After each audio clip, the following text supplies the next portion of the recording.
அன்பு நண்பர்களே, அனைவருக்கும் அன்னை சமையல் உமாவின் அன்பான வணக்கங்கள். இன்றைக்கி அன்னை சமையலில் பார்க்க போகிறது தால் கிச்சடி. இது நம்ம மதியானம் லஞ்சுக்கும் எடுத்துக்கலாங்க, காலையில் பிரேக்ஃபாஸ்ட்டாக கூட எடுத்துக்கலாம். வாங்க எப்படி செய்கிறதுன்னு பார்க்கலாம். இப்போ 3 கப் தண்ணி சேர்த்துக்கலாங்க. கொஞ்சம் மஞ்சத்தூள், கொஞ்சம் பெருங்காயம்,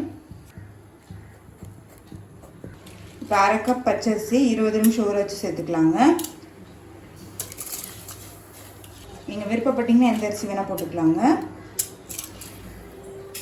அடுத்தது 1/2 கப் பாசிப்பருப்பு 20 நிமிஷம் ஊற வச்சு சேர்த்துக்கலாம். 1/2 கப் அரிசி 1/2 கப் பாசிப்பருப்பு எடுத்துருக்கேங்க. எந்த கப் யூஸ் பண்ணுறீங்களோ அதே கப்லேயே பாசிப்பருப்பையும் மெஷர் பண்ணிக்கோங்க. தண்ணி பார்த்தீங்கன்னா இப்போ 1/2 கப் அரிசி 1/2 கப் பாசிப்பருப்பு மொத்தம் 1 கப் ஆகிருக்கு.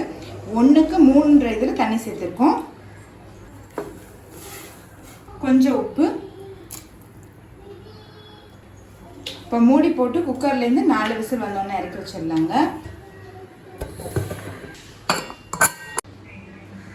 இப்போ தேவையான அளவு எண்ணெய், கொஞ்சமாக நெய் சேர்த்துக்கலாம்.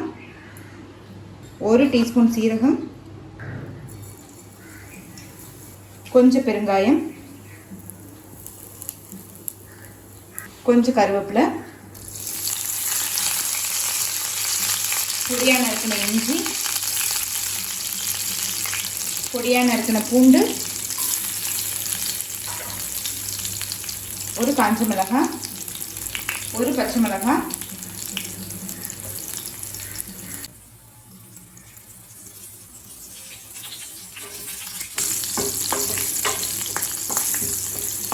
ரெண்டு வெங்காயத்தை சேர்த்துக்கலாம்.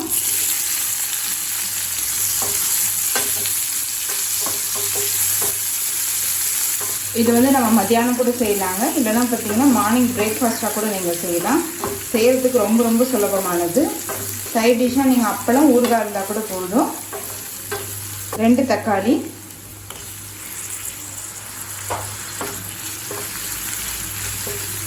கொஞ்சம் மஞ்சத்தூள், 2 டீஸ்பூன் மிளகாய்த்தூள்,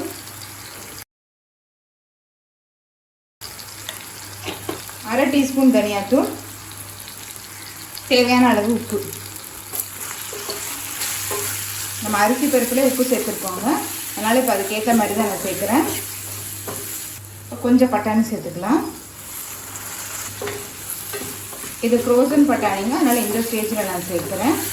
காஞ்ச பட்டாணியாக இருந்தால் ஊற வச்சு வேக வச்சு சேர்த்துக்கோங்க. கொஞ்சமாக தண்ணி சேர்த்துக்கலாம். இப்போ இது 1 நிமிஷம் ஸ்லோலே வச்சிடலாங்க. இப்போ 1 நிமிஷம் ஆகிடுச்சு. இப்போ இதை வெந்த அரிசி பருப்பில் சேர்த்துக்கலாங்க. இப்போ குக்கர்லேருந்து 4 விசில் வந்துருச்சுங்க. இப்போ நம்ம வதக்கி வச்சுருக்கதை இதில் சேர்த்துக்கலாங்க. இப்போ இது கூடவே நான் 1/2 கப் தண்ணி சேர்த்துக்கிறேங்க.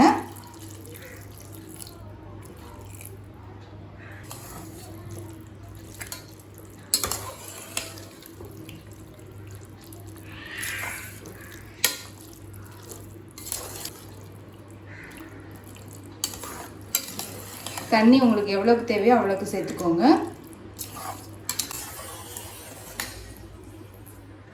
இப்போ இறக்க போகிறதுக்கு முன்னாடி கொஞ்சம் நெய் சேர்த்துக்கலாம். கொஞ்சம் கொத்தமல்லி,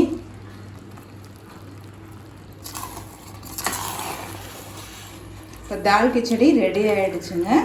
சர்வ் பண்ணிடலாம். இப்போ சுவையான தால் கிச்சடி ரெடி ஆகிடுச்சு. ரெசிபியை ட்ரை பண்ணி பாருங்கள், கண்டிப்பாக உங்களுக்கே பிடிக்கும். ரெசிபி பிடிச்சிருந்ததுன்னா வீடியோவை லைக் பண்ணுங்கள், கமெண்ட் பண்ணுங்கள், ஷேர் பண்ணுங்கள். இது வரைக்கும் அன்னை சமையல் சேனலை சப்ஸ்கிரைப் பண்ணாதவங்க சப்ஸ்கிரைப் பண்ணுங்கள். தேங்க்யூ.